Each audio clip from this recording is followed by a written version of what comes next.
അപ്പോൾ അടുത്ത് ചൈനയിൽ വിസിറ്റ് ചെയ്തിരുന്നല്ലോ. അതെ, അതിന്റെ ഒരു എക്സ്പീരിയൻസ് ഒന്ന് ഷെയർ ചെയ്യാൻ കഴിയും? കഴിഞ്ഞ പ്രാവശ്യം ഞാനൊരു നാട്ടിലുള്ളൊരു ട്രൂപ്പിന്റെ കൂടെ പോയത്. കാൻഡൻ ഫെയർ നടക്കുന്ന സമയമുണ്ട്. കാൻഡൻ ഫെയർ ആ ഒരു വർഷത്തിൽ 2 പ്രാവശ്യം നടക്കുക. കഴിഞ്ഞ പ്രാവശ്യം നമ്മൾ പോയത് എന്നുണ്ടെങ്കിൽ ഗോഹെയർ എന്ന് പറഞ്ഞിട്ടുള്ള ഒരു നാട്ടിൽ നിന്നുള്ള ട്രൂപ്പിന്റെ കൂടെയാണ്. അപ്പൊ അതിൽ കാൻഡൻ ഫെയർ ഫേസ് 2ലാണ് നമ്മൾ പോയത്. കാരണം നമുക്ക് ഈ പ്രൊമോഷണൽ ഗിഫ്റ്റിന്റെ ഒക്കെ പരിപാടികളുണ്ടല്ലോ, കോർപ്പറേറ്റ് ഗിഫ്റ്റിങ് കാര്യങ്ങളൊക്കെ, അപ്പൊ അത് ഒന്ന് നോക്കാൻ വേണ്ടിയിട്ട്. പിന്നെ നമ്മൾ ഇങ്ങനെ 1-2 മാർക്കറ്റുകളൊക്കെ കറങ്ങി കുറെ സിറ്റി ടൂർ കാര്യങ്ങളൊക്കെ നടത്തി നമ്മൾ തിരിച്ചു പോരും ചെയ്ത്. ഇപ്രാവശ്യം നമ്മൾ കുറച്ചും കൂടി ഒന്ന് കസ്റ്റമൈസ് ചെയ്തിട്ട് പോകാന്ന് വിചാരിച്ച്. കാരണം വെച്ചാൽ ഒരു 100% ഒരു ബിസിനസ് ട്രിപ്പായി. കാരണം കഴിഞ്ഞ പ്രാവശ്യം നമ്മൾ പോയി ചൈന എക്സ്പ്ലോർ ചെയ്ത് എന്താണെന്ന് അവിടുന്ന് കണ്ട്. ഇപ്രാവശ്യം പിന്നെ അത് പോകുമ്പോൾ നമുക്ക് ഒന്നും കൂടി വെർത്താവണം, നമ്മൾ ബിസിനസ്സിലേക്ക് അതിനെ കൊണ്ടുവരണം. നമുക്ക് 2-3 സെഗ്മെന്റ് ഉണ്ട്. കോർപ്പറേറ്റ് ഗിഫ്റ്റ് ഉണ്ട് ഒരു segment, green bags UAE golden point. പിന്നെ ഗോൾഡൻ ഡെക്കോർ ഹോം ഫർണിച്ചറിന്റെ വേറൊരു ഡിവിഷൻ ഉണ്ട്. കസ്റ്റം മെയ്ഡ് ആയിട്ടുള്ള ഈ ഹോം ഫർണിച്ചർ ഫർണിഷിങ്സ് ഒക്കെ ചെയ്ത് കൊടുക്കണം. പിന്നെ അതിനകത്ത് വരുന്നൊരു ആശങ്ക എന്നുണ്ടെങ്കിൽ എങ്ങനെ ഇത് ഒറ്റയ്ക്ക് എക്സിക്യൂട്ട് ചെയ്യുന്നുള്ളതൊരു ഐഡിയ ഇല്ല. ബോണ്ടോ ട്രാവൽസ്, ജാഫർ മാനുക്ക. അപ്പൊ ഞാൻ ഇതിന്റെ കാര്യങ്ങളൊക്കെ മൂപ്പരുടെ അടുത്ത് പറഞ്ഞ്, ആ മൂപ്പര് പറഞ്ഞ് ഞാനൊന്ന് കസ്റ്റമൈസ് ചെയ്ത് തരാം, ഒറ്റക്കന്നെ പോയിക്കോ, നിങ്ങൾക്ക് അവിടെ അസിസ്റ്റ് ചെയ്യാൻ ആൾക്കാരുണ്ടായിരിക്കും. പാസ്പോർട്ട് നിങ്ങളോട് തന്നു. പാസ്പോർട്ട് തന്നു കഴിഞ്ഞിട്ടുണ്ടെങ്കിൽ നിങ്ങൾ കഴിഞ്ഞ പ്രാവശ്യം പോയത് കാരണം തന്നെ പെട്ടെന്ന് വിസ നമുക്കൊരു 6 മാസത്തെ മൾട്ടിപ്പിൾ എൻട്രി വിസ കിട്ടും. അപ്പോൾ എൻ്റെ അടുത്ത് ചോദിച്ച് ഏത് ഫേസിലേക്കാ ഫോണെന്ന് ചോദിച്ചു. അപ്പോൾ ഞാൻ പറഞ്ഞു എനിക്ക് കാൻഡൻ ഫെയർ കഴിഞ്ഞ പ്രാവശ്യം ഞാൻ കണ്ടതാണ്. അപ്പോൾ നമുക്ക് ആവശ്യമുള്ള സംഗതികളുണ്ട്. അത് പേസ് 2ലും പേസ് 3ലും. പേസ് 2ൽ ഈ കോർപ്പറേറ്റ് ഗിഫ്റ്റ്, പിന്നെ ബാഗിൻ്റെ ഒക്കെ സെക്ഷൻ, ബാഗ് നമ്മൾ ചെയ്യുന്നുണ്ടല്ലോ ഗ്രീൻ ബാഗ്സുമായി ബന്ധപ്പെട്ടിട്ട്. അപ്പം അതൊന്ന് സെർച്ച് ചെയ്യണം. പുതിയ ഇന്നോവേഷൻസ് എന്താ, കാരണം ചൈനയല്ല ആദ്യം പുതിയ ഇന്നോവേഷൻസ് കൊണ്ടുവരുന്നത്. അപ്പോൾ നമുക്കിവിടെ UAE മാർക്കറ്റിൽ, സൗദി മാർക്കറ്റിലൊക്കെ നമുക്ക് ഇതിൻ്റെ ഓപ്പറേഷൻസ് ഉണ്ട്. അപ്പോൾ അവിടെ എന്തൊക്കെ നമുക്ക് ഇംപ്ലിമെൻറ്റ് ചെയ്യാൻ പറ്റും, പുതിയ പ്രൊഡക്റ്റുകളാണ് ആൾക്കാർക്ക് വേണ്ടത്. എനിക്ക് തോന്നുന്നു ഞാൻ 22 ഒക്ടോബറിന് ഇവിടുന്ന് പോയി. 23rd തുടങ്ങുന്നത്. 23rd ഞാൻ അവിടെ എത്തി. 24th ഞാൻ അവിടെ പോയി. പിന്നെ മാർക്കറ്റ് എക്സ്പ്ലോർ ചെയ്യുക, കുറേ ഫാക്ടറീസ് വിസിറ്റ് ചെയ്യുക എന്നുള്ള സംഗതികളൊക്കെ ആയിരുന്നു. കഴിഞ്ഞ പ്രാവശ്യം നമ്മൾ സ്റ്റോപ്പ് ചെയ്തിട്ട് പോയത്. അപ്പോൾ അതുകൊണ്ട് തന്നെ വെച്ചാൽ വലിയ ബുദ്ധിമുട്ടാണ് ഈ സ്റ്റോപ്പ് ചെയ്ത് പോകുമ്പോൾ. അതിന് ഈ പോണ ആൾക്കാർക്ക് കൂടിയിട്ട് ഒരു ഉപകാരമുണ്ട്. എപ്പോഴും അതിൽ ഡയറക്റ്റ് ഫ്ലൈറ്റിന് പോകാൻ നല്ലത്. കാരണം നമ്മൾ ചിലപ്പം ബെയ്ജിങ്ങിലായിട്ടും പോയി, പിന്നെ അവിടെ 4 മണിക്കൂർ, പിന്നെ അവിടെ നമുക്ക് പിന്നെ അവിടുന്ന് ഷിഫ്റ്റ് ചെയ്തിട്ട് ഡൊമസ്റ്റിക്കിലേക്ക് പോകണം. ചൈന സദേൻ്റെ ഫ്ലൈറ്റ് എടുത്ത് അത് ഇവിടുന്ന് ഡയറക്റ്റ് 7 hours ആണ്. പിന്നെ അവിടെ എത്തിക്കഴിഞ്ഞ് എന്ത് ചെയ്യും, പുള്ളിക്കാരന് ചൈനയിൽ നല്ല കോണ്ടാക്ട്. നമ്മുടെ നാട്ടിൽ വളാഞ്ചേരിക്കാരൻ ഒരു ലുക്കുമാൻ ഉണ്ട്. ലുക്കുമാൻ്റെ ഒരു കമ്പനി ഉണ്ട്. ആ കമ്പനിയുമായിട്ട് മൂപ്പര് ടൈപ്പായി. മൂപ്പരുടെ കമ്പനിയുടെ ഗ്രേസ് എന്നാണ്. അപ്പം ഞാൻ അവിടെ എത്തുന്നത് രാവിലെ, അവിടെ എത്തുന്നത് 23-ാം തീയതി രാവിലെ അവിടെ എത്തുന്നത് ഒരു 9 മണി. അങ്ങനെ എയർപോർട്ടിൽ നിന്ന് ഒരു 10 മണിക്ക് ഇറങ്ങി. അപ്പോൾ അവരായിട്ട് കോണ്ടാക്ട് ചെയ്തപ്പോൾ പറഞ്ഞ് പുറത്ത് ആളുണ്ടാവും എന്ന് പറഞ്ഞു. പുറത്ത് വന്നപ്പോൾ നമുക്ക് ലക്ഷറി കാറൊക്കെ അവിടെ റെഡിയാക്കി വെച്ചിട്ടുണ്ട്. അപ്പോൾ അതിൽ നമ്മൾ ഇരിക്കുന്ന ഹോട്ടലിൽ പോകുന്ന ഒരു 11:30 ആകുമ്പോൾ ചെക്ക് ഇൻ ചെയ്തു. അന്നവിടെ റെസ്റ്റ് എടുത്ത്. പിന്നെ 24-ാം തീയതി അവരെന്നെ ഈ ഗ്രേസിൻ്റെ ടീമിനെ ഒരു പയ്യനെ വിട്ടെന്ന്. പുള്ളി എൻ്റെ കൂടെ വന്നു. നമ്മൾ കാൻഡനൊക്കെ ഫേസ് 2 കംപ്ലീറ്റ് എക്സ്പ്ലോർ ചെയ്ത് വൈകിട്ട് തിരിച്ചെത്തി. പിറ്റേന്ന് പിന്നെ ഞാൻ അവിടെ പോണത് ഫോഷാൻ മാർക്കറ്റിലാണ്. ഈ ഫോഷാൻ എന്ന് പറഞ്ഞിട്ടുണ്ടെങ്കിൽ അവിടുന്ന് നമ്മൾ നിൽക്കുന്ന സ്ഥലത്തുനിന്ന് ഗോൺജോയിലേക്കാണ് ഞാൻ പോണത്. ഗോൺഷോ ഒരു 1 hour ഉണ്ട്. ടാക്സിക്ക് പോയാൽ മതി. ദീദിയാണ് അവിടെ. ഈ ദീദി എന്ന് പറഞ്ഞിട്ടൊരു ടാക്സി ആണുള്ളത്. അപ്പോൾ ദീദിയിൽ അവിടെ ഇറങ്ങി പയ്യൻ നമ്മളെ കൂടെ വന്നു. അത് കംപ്ലീറ്റ് എക്സ്പ്ലോർ ചെയ്ത്. അപ്പോൾ ഏകദേശം ഇത് ഒരു 5 കിലോമീറ്ററോളം ഓരോ ക്ലസ്റ്ററാണ്. അപ്പോൾ ഇതിനകത്ത് എന്താ വെച്ചാൽ ഫർണിച്ചറിൻ്റെ അത്ഭുത ലോകമാണ്. അപ്പോൾ ഓരോ ക്ലസ്റ്ററിലും 100 കണക്കിന് ഷോപ്പുകളാണ്, ഫർണിച്ചർ ഷോപ്പുകൾ. അപ്പോൾ ഇവർക്കൊക്കെ ഫാക്ടറി ഉണ്ട്, പല ആൾക്കാർക്കും ഫാക്ടറി ഉണ്ട്. അപ്പോൾ അവിടെ കണ്ണഞ്ചിപ്പിക്കുന്ന UAE മാർക്കറ്റിലൊന്നും കാണാത്ത അത്രയും ഇന്നോവേറ്റ് ചെയ്തു വെച്ചിട്ടുണ്ട്. ഒത്തിരി പ്രൊഡക്റ്റുകൾ, സോഫാസ് ആയിക്കോട്ടെ, ഡിഫറെൻറ്റ് ടൈപ്പ് ഓഫ് സോഫ, പിന്നെ കസ്റ്റം മെയ്ഡ് ആയിട്ടുള്ള കുറേ റിക്ലൈനർ സോഫാസ്, സീറ്റിങ്, ചെയറുകൾ, എന്താ ഫർണിച്ചറിൻ്റെ ഒരു മായ ലോകം തന്നെ പറയാം. നമ്മൾ ഏകദേശമൊക്കെ അന്ന് അവിടെ പോയി കറങ്ങി കുറേ കോണ്ടാക്റ്റുകളൊക്കെ എടുത്തു. കുറേ വില കാര്യങ്ങളൊക്കെ നോക്കി. കുറേ ഫാക്ടറിക്കാരൊന്നും നമ്മളിവിടുന്ന് കിട്ടി. പിന്നെ ഫാക്ടറി പിന്നെ ഒരു ദിവസം വിസിറ്റ് ചെയ്യുക എന്നുള്ള നിലക്ക്. അപ്പോൾ നമ്മളെ ഗോൾഡൻ ഡെക്കോറിലേക്ക് വേണ്ട സാധനങ്ങളൊക്കെ അവിടെ നമ്മൾ സെറ്റാക്കി. സെക്കൻഡ് ഡേയും പിന്നെ ഞാൻ അവിടെ തന്നെ പോയി. മറ്റേ ഫാക്ടറി പീപ്പിൾസിനായിട്ടൊക്കെ നമുക്ക് കണക്ട് ചെയ്യാൻ പറ്റി. തിരിച്ചു പോകുന്ന ഈ മറ്റേ ഷഹീദ് എന്ന് പറഞ്ഞിട്ടൊരു പയ്യനായിരുന്നു. അപ്പോൾ നമ്മൾ ഈ ഗ്രേസിൻ്റെ ലുക്മാൻ്റെ ഒരു ടീം. പുള്ളി നല്ല ഹെൽപ്ഫുള്ളാണ്, നല്ല മാർക്കറ്റ് നോളജുള്ള, നല്ല കിടിലം പയ്യനാ. തേർഡ് ഞാൻ ഒറ്റയ്ക്ക് എക്സ്പ്ലോർ ചെയ്യാൻ തീരുമാനിച്ചു. അപ്പോൾ അതിൻ്റെ അടുത്ത് പറഞ്ഞ് ഇനി ഞാനൊന്ന് ഒറ്റയ്ക്ക് പോയി നോക്കട്ടെ. അപ്പോൾ അവിടുന്ന് ഞാൻ അവിടെ ചെന്നപ്പോൾ നമ്മൾ ലോക്കൽ ചൈനീസ് നമ്പറൊക്കെ എടുത്തിട്ടുണ്ടായിരുന്നു. അപ്പോൾ പയ്യൻ എനിക്ക് ദീദി എന്ന് പറഞ്ഞിട്ടൊരു ആപ്പൊക്കെ ഉണ്ട്. അപ്പോൾ നമ്മൾ ഈ വിചാറ്റിലാണത് വർക്ക് ചെയ്യുക. ക്രെഡിറ്റ് കാർഡോ ഡെബിറ്റ് കാർഡോ ഇട്ട് കഴിഞ്ഞിട്ടുണ്ടെങ്കിൽ വണ്ടി ബുക്ക് ചെയ്യുക. വിത്തിൻ മിനിറ്റ്സിൻ്റെ ഉള്ളിൽ വണ്ടി നമ്മൾ എടുത്തെത്തും. ഫോഷാണിൽ പോയിട്ട് നമ്മൾ അവിടെ എത്തിയിട്ട് പിന്നെ ഫാക്ടറിക്കാരായിട്ട് നമ്മൾ കോൺടാക്ട് ചെയ്തു. ഫാക്ടറിക്കാർ നമ്മളാ നിന്ന ലൊക്കേഷനിലേക്ക് അവർ ക്യാബ് അയച്ചു തന്നു. എന്നിട്ട് അന്നവിടെ 2-3 ഫാക്ടറികളൊക്കെ വിസിറ്റ് ചെയ്തു. ഫാക്ടറിയൊക്കെ ഭയങ്കര രസമാണ്. കാരണം ചില ഫാക്ടറിയിലൊക്കെ 600-700 ആളുകളാണ് വർക്ക് ചെയ്യണത്. പിന്നെ പ്രൈസ് വൈസൊക്കെ പറഞ്ഞാൽ ശരിക്കും നമുക്ക് കോമ്പറ്റ് ചെയ്യാൻ പറ്റിയിട്ടുള്ള പ്രൈസുകളാണ്. പിന്നെ നമ്മൾ നേരത്തെ പറഞ്ഞ പോലെ തന്നെ ഇവിടെ കാണാത്ത അത്രയും പ്രൊഡക്റ്റുകൾ, അങ്ങനെ അതൊക്കെ ഗോൾഡൻ ഡെക്കോറിന് വേണ്ടിയിട്ട് ഈ ഫോഷൻ മാർക്കറ്റ് മാത്രം ഞാൻ എയിം ചെയ്തത്. അങ്ങനെ 2 ഫാക്ടറി 3 ഫാക്ടറി ഒക്കെ ഉണ്ട്. അപ്പോൾ ഏകദേശം ഒരു വൈകിട്ട് ഒരു 7 മണിക്ക് 6 മണിക്ക് അവർ നിർത്തും വർക്കൊക്കെ. 9 മണി മുതലുണ്ട് അത് 6 മണി വരെ വർക്കിംഗ് ടൈം. പിന്നെ കറക്റ്റ് 1 മണി മുതൽ 1:30-2 മണി വരെ അവർ വേറൊന്നിനും കിട്ടൂല. അവർ ഫുഡ് കഴിക്കുന്ന ടൈമാണ് ഒക്കെ ഓൺ ടൈം. 6 മണി കഴിഞ്ഞാൽ എല്ലാവരും പോകുന്നു. പിന്നെ അവരുടെ ഫാമിലി ടൈമാണ്. അപ്പോൾ ആ സമയത്ത് അവർ ബിസിനസ്സോ മറ്റു കാര്യങ്ങളൊന്നും കൂടുതൽ ആൾക്കാരെടുത്തില്ല. അതൊക്കെ നമ്മൾ കണ്ട് കുറേ കാര്യങ്ങളായിട്ട് നമ്മൾ ഓരോ സ്ഥലത്ത് പോയിട്ട് എക്സ്പ്ലോർ ചെയ്യുമ്പോഴല്ലേ നമുക്ക് കാര്യങ്ങൾ മനസ്സിലാക്കാൻ പറ്റുള്ളൂ. 3 ദിവസം ഞാൻ ഫോഷാണിൽ കംപ്ലീറ്റ് സ്പെൻഡ് ചെയ്ത്. നമുക്ക് അടുത്ത സ്റ്റെപ്പ് എന്ന് പറഞ്ഞെങ്കിൽ എനിക്ക് പോകേണ്ടത് ഇവു മാർക്കറ്റ് ഉണ്ട്. അതായത് ഒന്നുകിൽ നമുക്ക് ബൈ എയർ പോവാം, ഒരു ചെറിയ ഡൊമസ്റ്റിക് എയർപോർട്ടാണ്. എന്നും അവിടുന്ന് ഫ്ലൈറ്റ് ഇല്ല. ഏകദേശം ഒരു 2.5 hours ഫ്ലൈ ഉണ്ട്. പിന്നെ ഹോങ് ഷോ എന്ന് പറഞ്ഞിട്ടുള്ള ഒരു സ്ഥലത്താണ്. ഞാൻ എന്ത് കരുതി വെച്ചാൽ എന്നാൽ പിന്നെ ഹോങ് ഷോയിൽ നമുക്ക് ഫ്ലൈറ്റ് എടുത്ത് പോവാം. അതല്ലെങ്കിൽ പിന്നെ എന്താ വെച്ചാൽ 8 മണിക്കൂർ നമുക്ക് ബുള്ളറ്റ് ട്രെയിനിൽ ഇരുന്നിട്ട് അങ്ങനെയും പോവാം. പിന്നെ അത് കുറച്ച് റിസ്ക്കാണ്. പിന്നെ ഞാൻ ഫ്ലൈറ്റ് എടുക്കാൻ തീരുമാനിച്ചു. 1,200 RMB എന്ന് പറഞ്ഞാൽ നമ്മൾ സം അറൗണ്ട് 550 dirhams അത്രേ ഉള്ളൂ. പിന്നെ ഗ്രേസിൻ്റെ ആൾക്കാർ തന്നെ ടാക്സി കാര്യങ്ങളൊക്കെ അറേഞ്ച് ചെയ്തെന്ന്. അപ്പോൾ അവരുടെ ഈ ഗ്രേസിൻ്റെ അവിടെ ഈ ട്രാവൽ കോർഡിനേറ്ററൊക്കെ ആയിട്ടുള്ള ഒരു ചൈനീസ് പെൺകുട്ടിയുണ്ട്. അവൾ നന്നായിട്ട് ഇംഗ്ലീഷ് സംസാരിക്കും. ആയിഷ എന്നാണല്ലോ പേര്. അവിടെ ഇരുന്ന് ആൾ ദ വേ നമ്മളെ ഹെൽപ്പ് ചെയ്തിരുന്നത്. അങ്ങനെ ഞാൻ എയർപോർട്ടിൽ എത്തി, വണ്ടി അവർ വിട്ടുന്ന ഹോട്ടലിട്ട് അങ്ങനെ ഞാൻ അവിടെ പോയി ഇവു മാർക്കറ്റിൽ പോയി. അപ്പോൾ ഇവു മാർക്കറ്റിൽ ഞാൻ അവിടെ ഹോട്ടൽ ബുക്ക് ചെയ്തിട്ടുണ്ടായിരുന്നു. അവർ ചെക്ക് ഇൻ ചെയ്ത് ലുക്കുമാൻ്റെ ഒരു ബ്രദറുണ്ട് സാലി എന്ന് പറഞ്ഞിട്ടൊരു പയ്യൻ. അപ്പോൾ അവൻ പറഞ്ഞ് നമുക്ക് രാവിലെ ഞാൻ വരാമെന്ന് പറഞ്ഞ് എന്നെ പിക്ക് ചെയ്ത് സ്കൂട്ടറിലാണ് പോണത്, ഇലക്ട്രിക് സ്കൂട്ടർ. കാരണം സിറ്റി അത്ര കൺജസ്റ്റഡ്. പിന്നെ ഒരു ഡിസ്ട്രിക്റ്റിൽ നിന്ന് വേറൊരു ഡിസ്ട്രിക്റ്റിലേക്ക് പോകണമെന്നുണ്ടെങ്കിൽ ഒരുപാട് നടക്കാനുണ്ട്.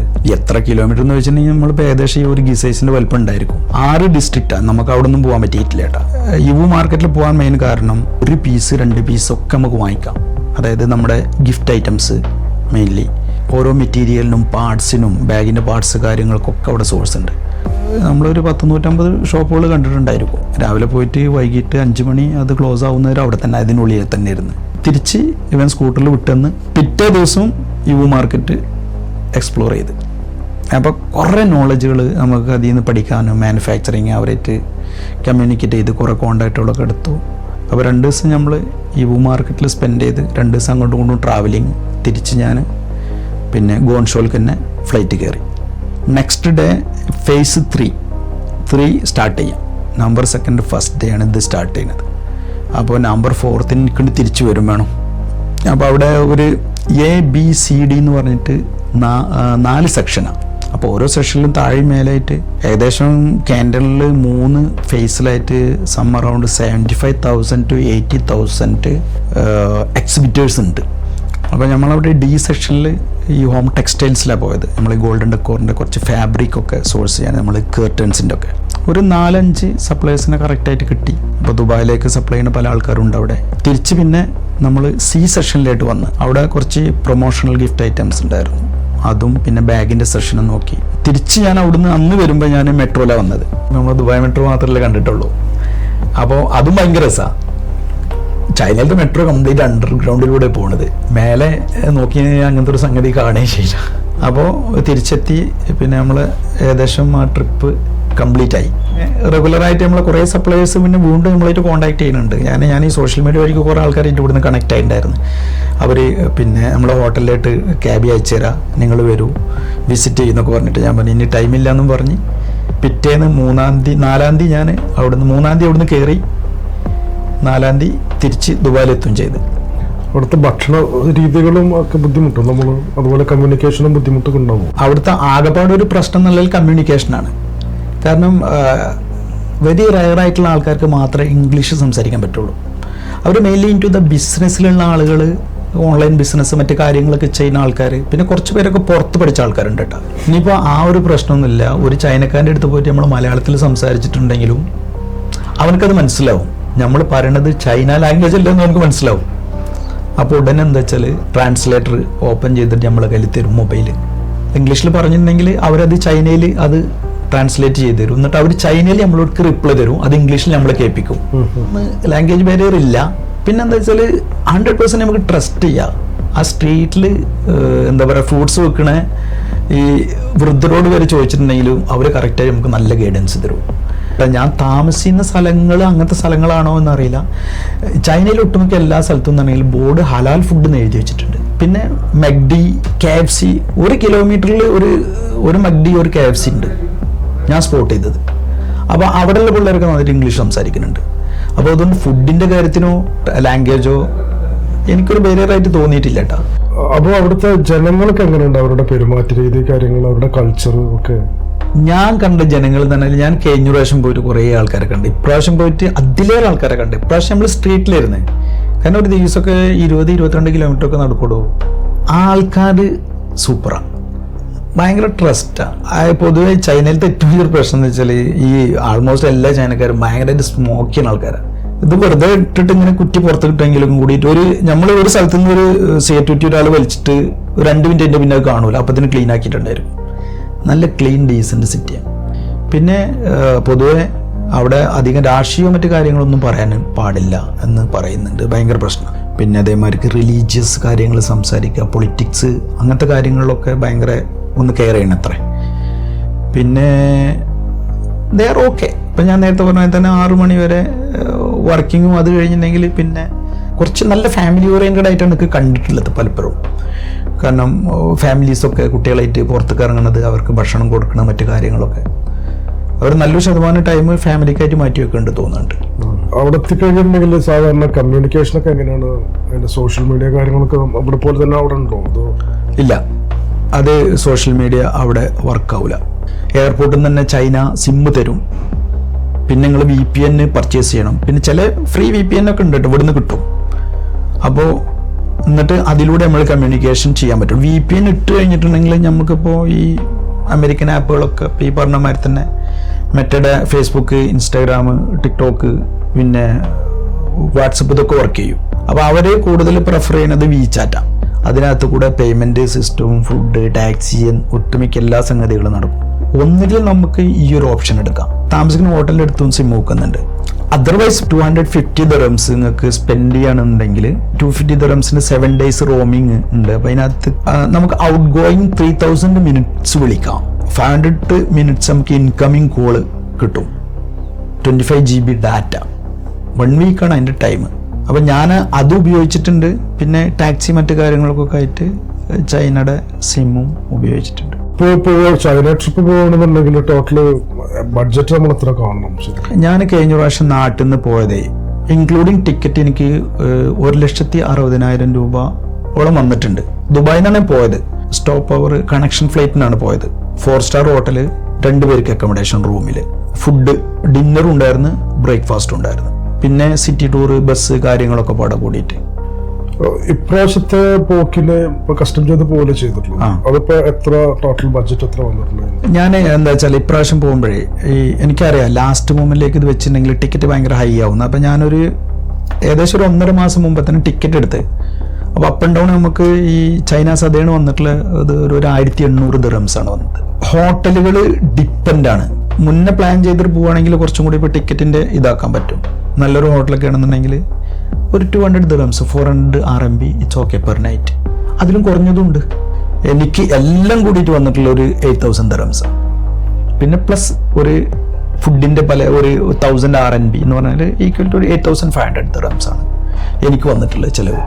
അപ്പൊ ഇപ്പൊ ഈ ചൈനയിൽ പോയിട്ടുള്ള എക്സ്പീരിയൻസ് സപ്ലയേഴ്സിനെ വെൻഡേഴ്സിനെ കണ്ടുപിടിക്കുകയൊക്കെ ചെയ്തല്ലോ. അത് നമ്മുടെ സ്ഥാപനത്തിന് ഗോൾഡൻ ഗ്രൂപ്പ് ഓഫ് കമ്പനീസിന് എങ്ങനെ ആ എക്സ്പീരിയൻസ് കൊടുക്കാൻ കഴിയും, എന്തൊക്കെ മാറ്റങ്ങളാണ് വരുത്താൻ ഉദ്ദേശിക്കുന്നതെന്ന് ചെറുതായിട്ട് പറയാം. ഒന്ന്, നമ്മൾ കസ്റ്റമേഴ്സിന് കൊടുക്കണ പ്രൊഡക്റ്റുകൾ, സർവീസ് നമ്മളായിട്ട് കൊടുക്കണം. നമ്മൾ കൊടുക്കുന്ന പ്രൊഡക്റ്റുകളാണ് നമ്മൾ ചില കോർപ്പറേറ്റ് ഗിഫ്റ്റിങ്ങിലാണ് ഏറ്റവും കൂടുതൽ നമ്മൾ ഫോക്കസ്ഡ് ആവുന്നത്. അപ്പോൾ അത് ഏറ്റവും ഇന്നോവേറ്റീവ് ആയിട്ടുള്ള ഏറ്റവും നല്ല ക്വാളിറ്റിയിൽ അഫോർഡബിൾ ആവുന്ന പ്രൈസ്, ഇതാണിപ്പോൾ നമ്മൾ പ്ലാനാക്കി വെച്ചിട്ടുള്ളത്. ഗ്രീൻ ബാഗ്സ് UAE ഇവിടുത്തെ മിഡിൽ ഈസ്റ്റിലെ ഫസ്റ്റിലെ കമ്പനിയാണ്. എക്കോ ഫ്രണ്ട്ലി ആയിട്ടുള്ള ഒരു കൺസെപ്റ്റോടെ ആദ്യം കൊണ്ടുവന്നു പ്ലാസ്റ്റിക്കിനെ എങ്ങനെ നമുക്ക് റീപ്ലേസ് ചെയ്യാം, റീയൂസബിൾ ആക്കാം. അപ്പോൾ അത് അങ്ങനെയാണ് നമ്മൾ ഈ jute, juco, cotton, canvas, non woven, woven എന്നൊക്കെ പറഞ്ഞിട്ട് നമ്മൾ കുറേ പ്രോഡക്റ്റുകൾ ഇറക്കി. നമ്മളിപ്പോൾ RPT എന്ന് പറഞ്ഞാൽ ആർപെറ്റ് ബാഗ്, അതായത് പ്ലാസ്റ്റിക് ബോട്ടിൽ നിന്ന് റീസൈക്കിൾ ചെയ്യുന്ന ഒരു ബാഗുകൾ ഉണ്ട്. അപ്പോൾ അതൊന്നും കൂടിയിട്ട് ഫാബ്രിക് നമ്മളിവിടെ ഇറക്കിയിട്ട് ഇവിടെ നിന്ന് കസ്റ്റമൈഡ് ചെയ്യാനുള്ള കുറച്ച് സോഴ്സുകൾ നമ്മൾ കണ്ടെത്തിയിട്ടുണ്ട്. ഫെൽറ്റ് ബാഗ് എന്ന് പറഞ്ഞിട്ട് ഒരു പ്രോഡക്റ്റ് ഉണ്ട്. ഇപ്പോൾ UAE മാർക്കറ്റിലൊന്നും അധികമില്ല. അപ്പോൾ നമ്മൾ ഒന്ന് ഭയങ്കര കോസ്റ്റ് എഫക്റ്റീവ് ആണത്, രണ്ടാമത്തെ ഭയങ്കര സ്റ്റൈലിഷ് സ്റ്റഡി ആയിട്ടുള്ള ബാഗുകളാണ്. പിന്നെ മൂന്നാമത്തെ വെച്ചാൽ ബ്രാൻഡിങ് എല്ലാം പോസിബിൾ അതിനകത്ത്, അതായത് എംബ്രോയിഡറി പറ്റും, പ്രിൻറ്റിങ്ങിലെല്ലാം പറ്റും, പിന്നെ UV പറ്റും. ജൂക്കോ ബാഗിനെ അപേക്ഷിച്ച് നോക്കുകയാണെങ്കിൽ കുറച്ചും കൂടി വില കുറവാണ്, ഡ്യൂറബിളാണ്. അപ്പോൾ ഈ ഒന്ന് രണ്ട് സംഗതികൾ നമ്മൾ പുറത്ത് ഇനിയിപ്പോൾ മാർക്കറ്റിലേക്ക് ഇറക്കാൻ പോവുകയാണ്. പിന്നെ ഗോൾഡൻ ഡെക്കോറിനെ പറ്റിയിട്ട് നമ്മൾ പറയുകയാണെന്നുണ്ടെങ്കിൽ ഇവിടെ UAE മാർക്കറ്റിൽ ഇല്ലാത്ത പുതിയ മോഡലുകൾ ഇറക്കുക, അതും കൺവീനിയൻ്റ് ആയിട്ടുള്ള പ്രൈസ്. അപ്പോൾ ഈ രണ്ട് സംഗതികളും ഇനി നടക്കാൻ വേണ്ടി പോണ കാര്യങ്ങളാണ്. അത് ആ ഒരു സമയത്ത് നമ്മളെ ഈ സോഷ്യൽ മീഡിയ പേജിലൂടെ നമ്മളത് അപ്ഡേറ്റ് ചെയ്യും. അപ്പോൾ ഇപ്പൊ പങ്കുവച്ചിട്ടുള്ള എല്ലാതും വളരെ യൂസ്ഫുൾ ആയിരുന്നു. പുതുതായ ആൾക്കാർക്കും ഇവിടെയുള്ള ആൾക്കാർക്കും എല്ലാം ഒരു കോപ്പി ചെയ്യാൻ പറ്റാവുന്ന കുറെ അഡ്വൈസസ് ആണ് കിട്ടിയിട്ടുള്ളത്. ഓക്കെ. ഈ തിരക്കിനിടയിലും ചില ചോദ്യങ്ങൾക്ക് ഉത്തരം പറയാൻ കാണിച്ച ആ വലിയ മനസ്സിനും നന്ദി. Thank you so much. എന്തായാലും എല്ലാവർക്കും ഉപകാരമാവട്ടെ.